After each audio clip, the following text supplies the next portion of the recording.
Are you proud to be Hispanic? Hispanics in Florida now have the first Hispanic car license plate in the United States. Be a proud Hispanic.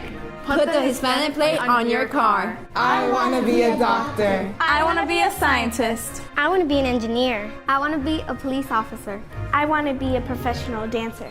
By getting the Hispanic plate for your car, you will support scholarships and community programs. The Hispanic plate is available at any Department of Motor Vehicle office. Call now at 321-277-0850 or visit HispanicAchievers.org. Hi, I'm Danny Ramos, and welcome to this week's edition of Hispanic SpeakOut TV, brought to you on Bright House Cable for the past 14 years. This is the home of learning about Hispanics, what they do, and where they're going. And this show is extremely political. We're the #1 political show, independent show in Central Florida on the 5-county area.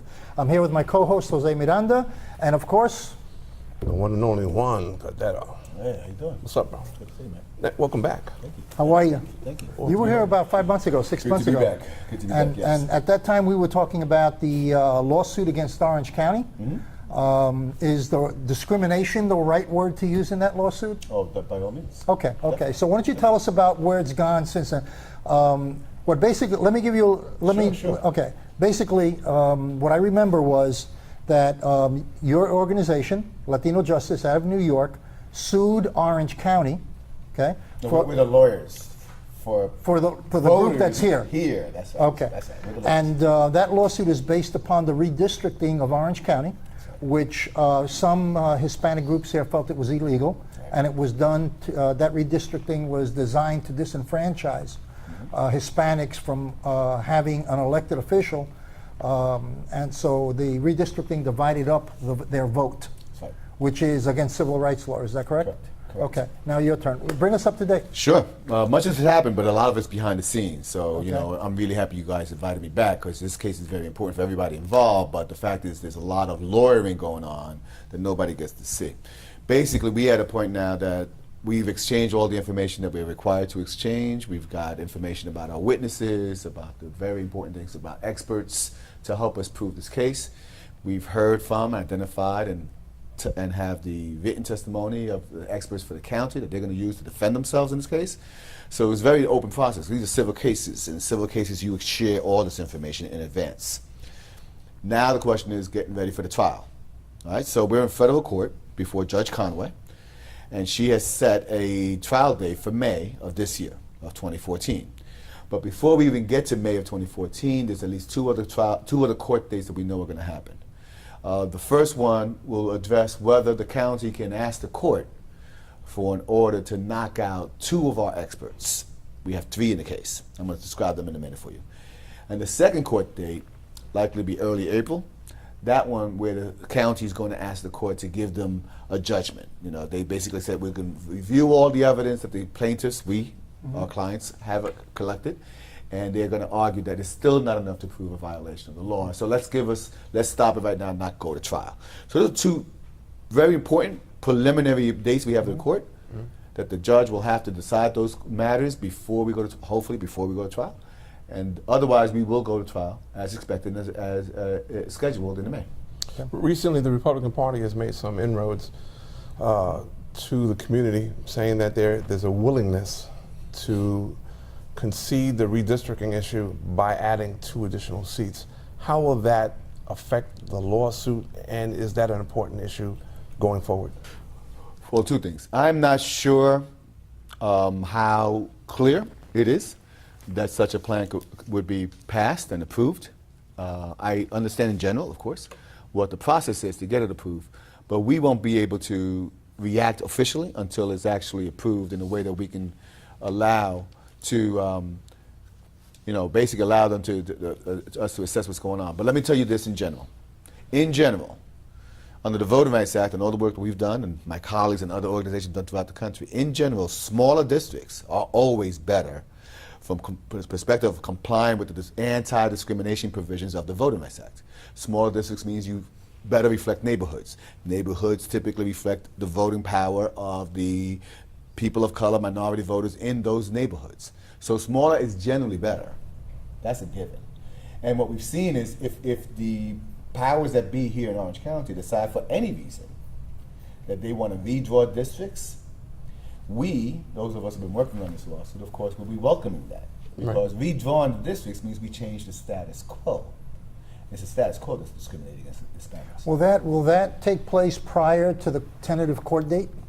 That I can't tell you. Because that's a whole process. I don't know enough redistricting about the process here. I've been reading that they had a preliminary hearing on this, well, open hearing, in April, and in March, and I hear there's going to be another one in early April. It all depends on when they plan to put it on the ballot, if it gets approved by the commission, right? Then, more importantly, does it get passed by the voters? Who is your client? What is the organization that you represent in this lawsuit against Orange County? And is the mayor named? I mean, or is it just the county? There's no individuals named. No. Let me explain. That's a good question. We started this lawsuit because it was a culmination of a lot of work that we did with many other groups. Some of them were coalitions that were created just for redistricting purposes. We're talking about back in 2011 and then 2012, right? So some of those coalitions existed, and we were able to help them because we gave them technical assistance, mapping software, legal counsel, and they were able to make major inroads, creating the first Hispanic plurality congressional district in all of Central Florida. First one in history. The first ever Hispanic majority state senatorial district created as a result of all this work. But when it came down to the county commission districts, the county refused to give what the community was demanding. That's what brought the lawsuit. But we filed the lawsuit on behalf of a handful of voters. Only voters, not an organization. Okay. And right now, there's 3 of those voters in the case. Zoraida Rios Andino, Rosario, and Ney Rivera Garcia. Okay. Jose? These lawsuits are going on around the country, redistricting. Yes. As far as I'm aware, redistricting is, in some cases, some people say is jerry-rigging a particular congressional district so that the vote goes either Democrat or Republican. In this case, is going Republican. If they gave you half a loaf of that, would that satisfy the lawsuit? In other words, I won't give you the whole district, I'll give you half a district. Will that be suffice to settle this? Not exactly. This whole lawsuit is premised on one very important fact, and it's a fact, that the population, the Hispanic Latino population of Orange County grew tremendously between 2000 and 2010. Tremendously. That given everything that's happening in Central Florida, the engine of population growth in the state of Florida is Latino driven, let's be clear. So it's changed since the Yes. And in the context of the burgeoning new populations, districts, which have to be changed anyway to make districts equal in population, that's another constitutional requirement. So redistricting has to happen no matter what every 10 years when the census comes out. The issue in this case is that at the time that Latinos were growing in Orange County, the county commission decided not to provide for a majority district, and instead actually lowered the number and the number of Latino voters in District 3, I believe it is.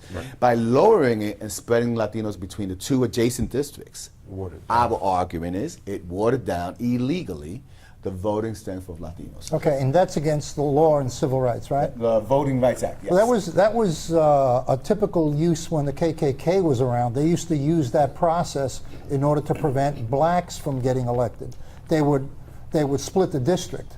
There's no question that the machinations of splitting districts, creating districts that look crazy, among everything, stopping people from voting on election day, they're all part and parcel of a long history, an ugly chapter of history in our American history books.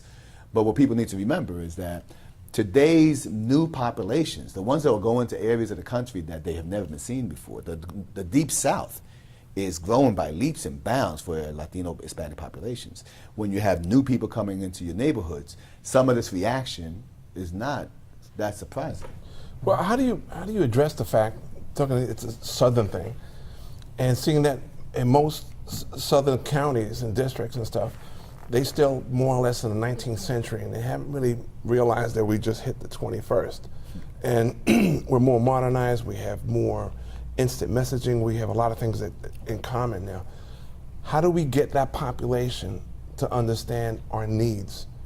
Is the only way for us in numbers, in lawsuits, is that the only way to reach them? There's power in numbers, but power in numbers is just the potential power, right? Okay. We're not going to have real power until we exercise the power that we have in our numbers. Right. So even this lawsuit, now very, very clear with you and your audience, this lawsuit, if we win this lawsuit, what it only does is provide an opportunity to create a stronger district that will still have to be elected by the voters in that district to decide who they want to represent them. So this is the beginning. This is the beginning. Voting Rights Act requires equal opportunity. It does not require equal numbers of Latinos and blacks and Native Americans to be elected. It requires an opportunity for those groups to elect. Yeah, but that particular district for 16 years had a Hispanic voted in there. That was a commissioner was voted in for 16 years, almost 16 years. That district was occupied by a Hispanic and won. When they broke up the district, they broke up the potential of that community to have its representative. Yeah. And we have, the dynamics of, decades ago, the political dynamics of those times are always going to be very different than political dynamics today. I mean, let's be clear. There are changing populations. Yeah. Our Latino population changes monthly.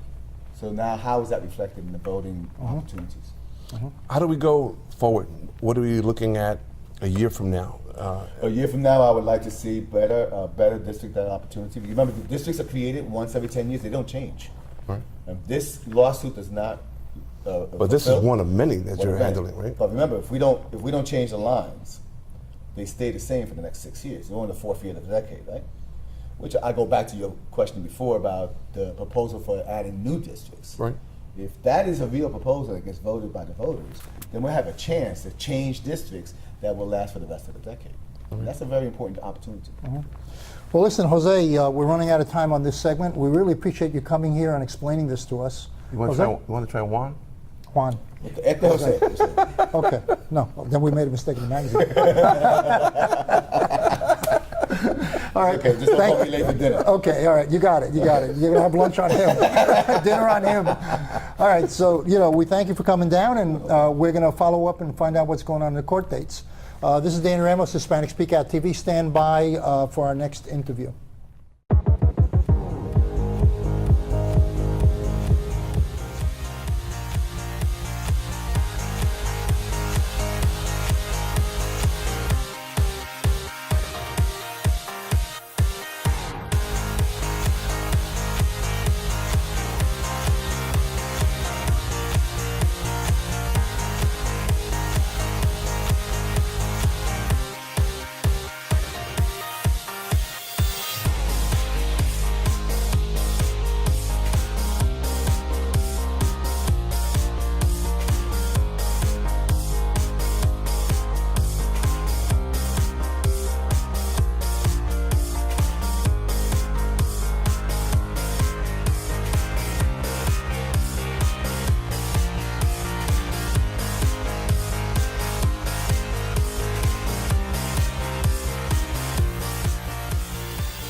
Hi, I'm Danny Ramos, and welcome back to Hispanic SpeakOut TV. We've been on the air for 14 years on Bright House, and we bring you a little bit of controversy every show having to do with the Hispanic community in Central Florida. We were just interviewing Juan Cartagena regarding the discrimination lawsuit against Orange County for voter discrimination against Hispanics. And now we're here with Jason Henry. Yes, sir. And Jason is very involved in the minority community here in Central Florida, and he has a blog. And he keeps us up to date on what's going on. Yes, what are we talking about? Let's talk about let's keep going with Orange County, my favorite subject, okay? So let's talk about the elections that are coming up with Orange County. Okay. And we have Jacobs running against Demings. Val Demings. So Jacobs obviously is the incumbent. She is running for re-election for Orange County mayor. But our challenger is Val Demings, somebody that everybody in Orange County knows, is former chief of police of the city of Orlando. But there was a poll that was recently released by a firm out of Gainesville that said that if the election were held today, that Demings would lose by 15 percentage points. You want to know something? I don't trust any polls coming out of Gainesville. Okay? Do you trust anything out of Gainesville? Not much, because when we went to do our license plate. Yeah. We were supposed to do a neutral poll of how many people would buy that license plate. Yeah. Okay? And we were supposed to find out how many Hispanics were going to buy that license plate. Yeah. And they told us to go to counties where no Hispanics were living to do the poll. Yeah, yeah. So we ended up almost going to court on it, and we won the case. So, polls are like, It all depends on who's doing it and why they're doing it. This firm, you know, and no diss to Republicans, but this was a Republican-leaning firm, so obviously Democrats are saying that this poll holds no weight. But you know, Jacobs has a better favorability rating right now amongst Orange County voters. But it's early; it's just March. You know, we still have a long way to go before. And we're in the middle of a discrimination lawsuit against Orange County. In the middle of that, you have Orlando municipal elections on April 8th for District 5 commissioner. 2 commissioners, by the way, had no challengers. Robert Stewart was supposed to face a challenger, but the challenger backed out, and Jim Gray from District 1. So the only election that we're going to have in April, which is something that Buddy Dyer changed last year, you know, while we having elections in the month of April, is our Orlando municipal election for District 5. But the last time we had these in April, only about 15% of the electors actually showed up to vote. So in essence, if you're looking at it from that perspective, that you know the Hispanic community had an opportunity to have better representation in the county, they decided to chop up the districts. You know, you can say that you know more minority voters in Orange County and in Orlando specifically were disenfranchised as well by moving these dates. Yeah, but even if they go through the process of chopping up the districts, we don't get out and vote. Minorities don't get out and vote unless it's a national election. So we would rather stay watching the novellas and staying in front of the television sets than going out and voting. So what do we do to get them out? I wish I had that answer. I really and truly do, because I think that they're getting there. I think they're getting there. I think that people are beginning to realize how important these midterm elections are. I feel like we say that every 2 years. Yeah, but we're gaining a little bit all the time. You know, we are gaining. And right now, what's going on in Orange County, lawsuits against discrimination, and there's a whole bunch of EEOC filings against Orange County that I found out about. So there seems to be a movement of minorities that's growing very quickly in Orange County, and of course there's resistance from the old guard, people who've been there for 30 years who don't want to give up their income, and this is the natural social change that's going on in Orange County. You wouldn't want to give up that paycheck, would you? I don't know. You know, I don't know. I've always thought that you have your time and then you go. You do the best you can and then you go. Nobody wants term limits. Like Congress, I know, but you know, look at you got senators that have been in there for 30 years. I mean, who ever heard of that? Yeah. You know? Well, it's politics, and usually with politics, you can wield a lot of power. And like you said, you know, the old guard doesn't necessarily want to give up that power because that's what it is. It's power. It's money. It's power. You get to make a lot of decisions on behalf of the residents of Orange County, even if you don't have a mandate. Right. Yeah. So, recently, I read where the police officers and our illustrious police officers here in town were in a scuffle of some sort with a defendant in Orlando, and people decided to film it. And the police officers confiscated the cameras and arrested the individuals taping it. What do you think about that? You think that's the new police view? We don't want to be taped? And I know there's a lawsuit on it. They didn't discipline the police officer, they never do. But what do you think should be done with that? Well, it's an unfortunate trend that we're starting to see, not just in Orange County or in the city of Orlando, but we're starting to see trends like this nationwide, where it seems as if bystanders or people who are maybe saying that they're trying to make a difference is you know, maybe the wrong sequence of words to use, but just regular citizens who are, the example that I'll use is that there was a man with a pit bull, I think it was in California, who was walking by a police tape-off or something like that, and the dog started barking at the police and they shot and killed the dog. So, I mean, you know, where does the line begin? It seems as if that line is being blurred. Yeah, but the only way you can do that is by taking camera, by using the camera. There's something now where and I don't know if it was in Florida, but a police department, I don't know which one it is, they're putting lapel cameras on the police officers, and they're requiring them to wear lapel cameras, so everything they do is monitored while they're on the job. It'll never happen here in Florida. I believe that's actually going on in New Mexico right now, where they're saying that, you know, a lot of police incidents involving just regular residents have actually decreased because, you know, it's like a dashboard cam. You can do everything in front of the dashboard, but once you actually go to the side or to the back of it, how can you actually see anything? You can't count the extra lines. Absolutely. I want to get back to Val Demings. What do you think her shots are? I think she has a really good chance, actually. You want to know something? So do I. So we agree on that. I think that she can take it. Not by a large margin, but I think she can squeak through on this. Well, here's my thing on Teresa Jacobs. You cannot name anything of significance, of significant success that No, she's no, done. come You on. can't point to anything. That's absolutely not true. She was successful in redistricting. Okay, well, Yeah, okay. she got Maybe that's rid a of all the success. Hispanics to vote. You know?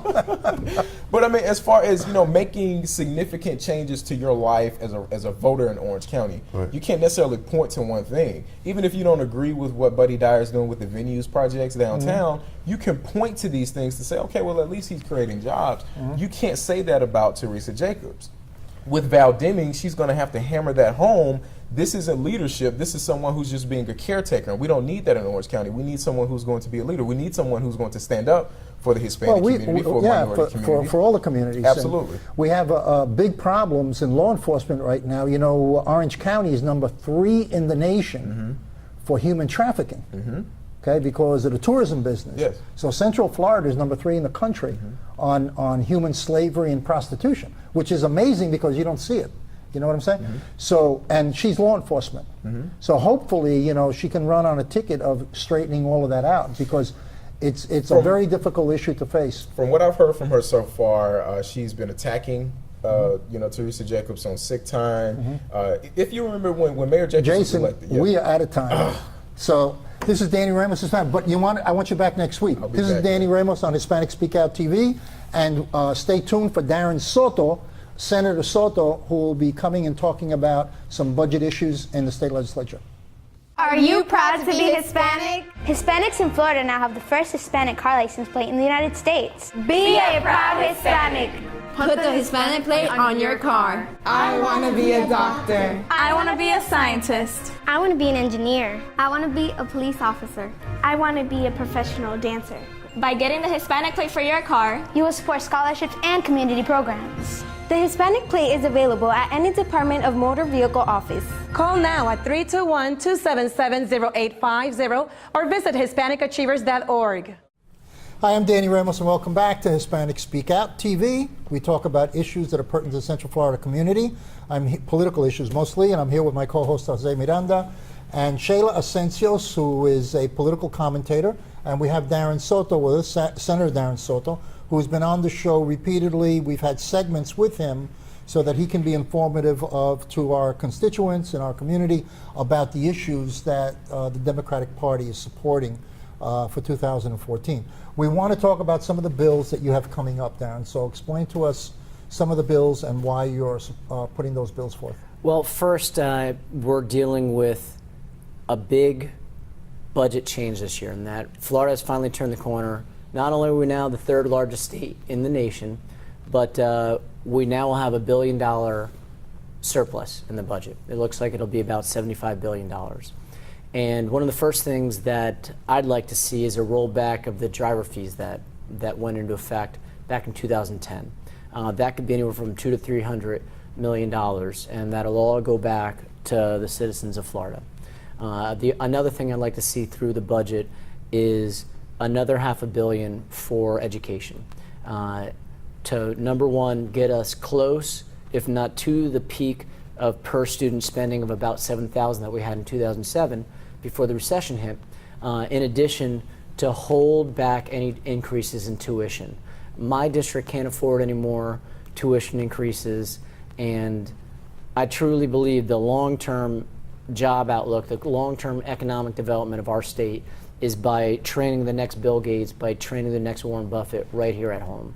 And so those will be 2 big budget priorities. I'm hopeful that we'll pass the Medicaid expansion alternative bill that we had in the Senate, which is where we would draw down the money from the Medicaid expansion, which is over $52 billion over 10 years. But instead of expanding Medicaid, the Senate plan would be to use that money to subsidize private plans. So we wouldn't be expanding a government program, but we wouldn't be turning down this money that's there to help improve our economy. And I think healthcare is a huge emerging sector. How did we get $1 billion extra when everybody's choking? I mean, New York State is going bankrupt. Except for Texas, California is almost bankrupt. So where did how did we arrive at $1 billion surplus? There's a couple things. First of all, a lot of those New Yorkers are moving down here. That's how we became the 3rd largest state in the last 5 minutes. Second is that we have a huge influx of tourism Remember, we don't have a state income tax, nor will we ever, and I'm proud of that. We're a southern state that's part of our identity. But so everything comes through sales tax, through document stamp tax. New York has a state income tax, and they also have the same population as us almost, but double the budget. While I sit here today and talk about a $75 billion budget, they have a $150 billion budget. They have a lot more taxes up there. But keep in mind, they have a lot more services. If you have a child with special needs, there's a lot more programs in New York than there is down here. Their per student spending is higher up in New York than it is down here. They pay their teachers more. So something's got to give somewhere on these things. But that being said, they've been forced to now try to compete with us. If you notice, New York has put together, if you move your company there, they could give you tax-free for 10 years. But one of the other things we have is we have to have a balanced budget. You know, Jose and I were talking before about whether we're in debt. We're not allowed to run a deficit in the state of Florida. Every year has to be balanced. So the biggest thing that happens is you hear about the cuts. And that's the biggest pain that people will feel. In the downturns, we get hurt worse than a state like New York. In the upturns, you know, $1 billion surplus for New York is about half as big as it is here. And so half of that has to go back to the people. And the other half, we need to improve education and then hopefully get more funding through the Medicaid alternative expansion. People are very quick to criticize the governor for cutting on education and other places. Well, he has to balance the budget. Why is the governor looked at such a bad guy for balancing the budget and making cuts, which are unpopular, but we have a balanced budget in the state right now? First of all, while the governor recommends a budget, it's the legislature who determines and balances the budget.